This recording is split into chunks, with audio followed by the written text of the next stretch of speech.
This is a Commodore News Update. Welcome to this Commodore News Update for Friday, February 7th. I'm Nick Johnson. This has been a successful week for Commodore teams as the winter season rolls toward the finish.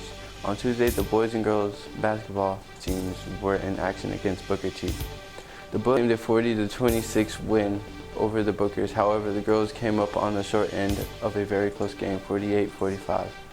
On Wednesday, the swimming teams continued their roll through the district schedule, this time against Churchland. The boys won 104-60, while the girls won 123-41. Also on Wednesday, the boys and girls track teams both had strong performances at the Eastern District Championships.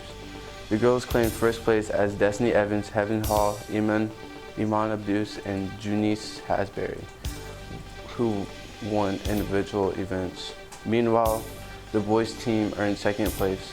Donut Ray won the shot put for the Commodore. Here's Adam Ray with what's coming up on the schedule. Thanks, Nick. Friday nights mean basketball around here, and all four Commodore teams will be battling Churchland. The JVs play here at Maury, with the girls game at 3:30, followed by the boys at 5. Meanwhile, the varsity travels to Churchland. The girls play at 5:30, and tip-off for boys game is at 7. Be sure to support your Commodore teams. Back to you, Nick. Thanks, Adam. Now here's what's happening at MHS.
Today, we would like to congratulate Junice Hasbury and Micaiah Count, who announced their intentions to run for Hampton University next year. On Wednesday, Micaiah Cogley and KK Johnson announced they will play at St. Andrews, while Austin White signed with VMI. Congratulations. That's all for today. I'm Nick Johnson. Have a great weekend.